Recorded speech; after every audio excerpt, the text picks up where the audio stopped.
How's it going, friends, and welcome to the channel. So in this video we are going to be looking at adding some lovely figures,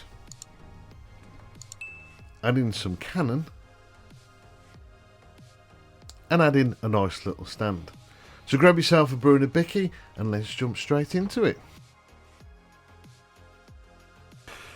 So with this build, obviously, as always, we start off with the cockpit. Now this one's very reminiscent of the Anson build with its sort of tubular frame build up. Now the way I've done this, I've kind of built most of it up, because normally what I would usually do, particularly for painting, was paint all these parts separately and then bring them all together later on. But I found with certain parts actually it was easy to build most of this up, and actually this wasn't too difficult to spray up and not miss any areas, because it's not an overly big cockpit area. The assembly for the cockpit tub, if you like, is pretty much straightforward, and there's not very many parts that you really need to add. A lot of it is already moulded into the framework. It's only a few small bits that we have to add. Now, like I said, I have built most of this up earlier on than what I would normally, because it says the way I'd usually paint it. I'll get to that in a short while and why I've actually done it this way, but it really, honestly, actually doesn't matter. But, you know, I have a weird way of wanting to paint stuff up. Now, as we come to the pilot seat, you have two options. As you can see, the one on the left, which is the one for the pilot in the seat, and the one on the right hand side has got the straps if you wish to have the cockpit obviously empty and void of a pilot. This is where I start assembling most of the cockpit up. Obviously the pilot's seat will be going in, the rudders, because a lot of these is quite a few sort of smallish assemblies, and I thought it's going to be a lot easier to paint it all together. I've also added the pilot in just to get his arms in the right position for him to be holding the control column and have his hand in a reasonable position. The main reason for me putting the cockpit all together now and painting it together is because there's a few of the sort of like frame rings that go around the pilot's seat and his rear gunner position, as well as the instrument panel. So what I've done is I've put the other side wall on temporarily, because I will leave that off for a little bit of easier access to paint. But I've mainly done that so I can get everything all lined up. So when I'd dry fitted the cockpit tub and the fuselage halves together, I could sort of envision you being able to see the rear of the instrument panel. They have moulded in the back of the instrument, so as a just in case, I've used some lead wire for the wiring of the instruments. I don't think it's going to be that well seen when the front windscreen goes in and when the gun sight's in place, so I've just done it as a just in case. Obviously you can see I've already painted the cockpit up. I'm just going to, after this off camera, I'll give it a bit of a light wash with some sort of dark brown oil wash just to bring out all the detail. Now the figures are one of the most beautiful parts of this kit. They are extremely beautifully detailed. As you can see, they paint up really nicely. The rear gunner, I did the same as the pilot. I put his weapon in his hands, positioned him in the aircraft so they'd sit properly. But I gotta admit, I feel like we're losing a bit of tradition where we have to amputate our pilots to get them to fit in. But I gotta admit, I've got to give it to Airfix. It's great, you know, it's some new pilots and they fit without actually having to amputate them, but I still feel like it's a tradition we're losing.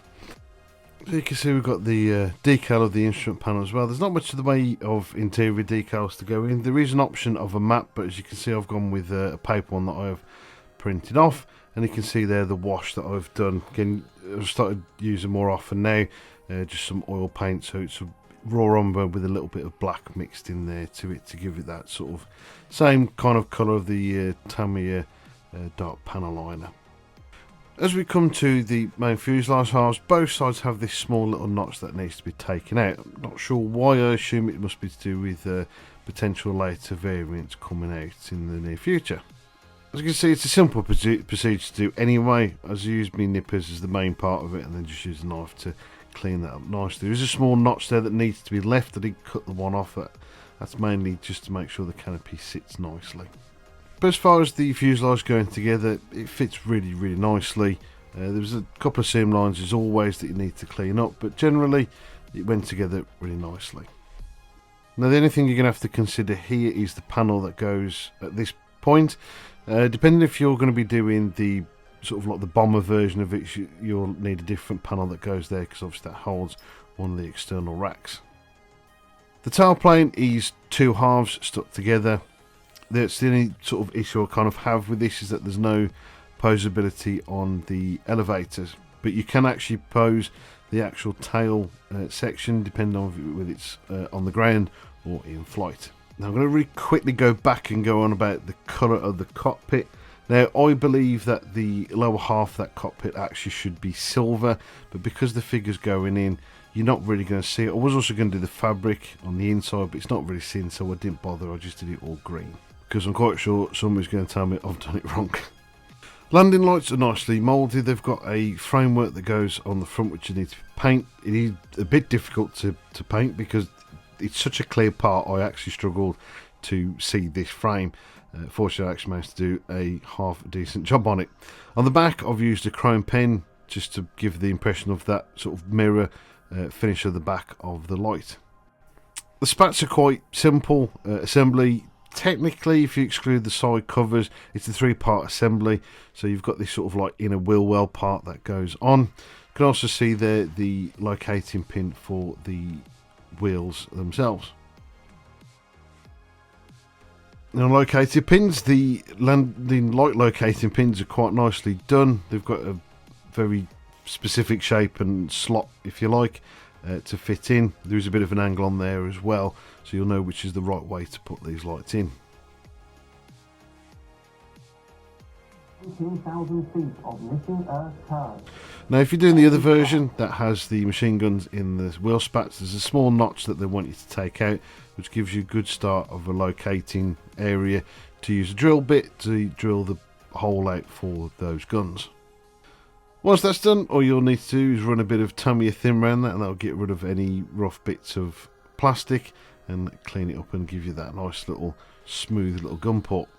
Now also the way these spats go together, they only really give you one real seam at the front that you really do need to have to clean up, but that back one I've used a bit of filler in there, but if you don't have to deal with it, it's kind of out of the way, you don't really notice it. Now as it comes to the wheels, they're quite nicely done. They're all got loads of locator pins for this all to fit together, so it all fits in the right place. Basically, because you've got this flat on the tyre, the way the hubs go in and then fit to the spat themselves, make sure that flat sits in the right position, so you haven't got to worry about trying to figure out where the right part of the flat is. But what I've decided to do, because I'd like to be awkward, is give the option of having the tyres lower for when it's in flight and sit nicely as they should when they are flat. So I've rimmed a bit of the tyre out so there's some movement on the tyre itself, so I can roll that round and hide the flat part. Once those were done, I could then move on to the clear parts and the upper wing. The clear parts in these are absolutely fantastic. As you can see, the pilot very clearly in there. There's no distortion in these parts, and they are absolutely fantastic. Now there's also a little light that goes in the middle. I did struggle to figure out what this was from the instructions, but looking at some photos, and I believe I've done this right and painted it accordingly. Now when we come to the wings, we have options here as well. So we've got the leading edge slats. You can have the option of those extended or closed. Because I'm having mine in flight, I'm deciding to have mine in the closed position. And it's the same for the flaps. You can have the option of those down. So all you need to do, same with the front, is... No, sorry, the front one has actually got a different part. But for the flaps, you just need to cut off those tabs and then glue it to the wing. There's also these clear parts that go on the top of the wing. I'm not really sure what they're for. I've never noticed them before. But what they've given us is this nice little 1-to-1 scale template to drill a little hole in for a little thing that has to go in there. I think this is actually a really cool little... I know it's really simple and small things please small minds sort of thing. But I think this is actually really good so you get the right location of that part. Now as you can see, I've used an old paintbrush needle to mark it, and I've just used a small drill bit to obviously open up the hole. Of course with these sort of things, just be careful not to apply too much pressure, because of course you don't want to split that clear part. Now for me, to make things easier in painting, I'm not actually going to fix the wings just yet.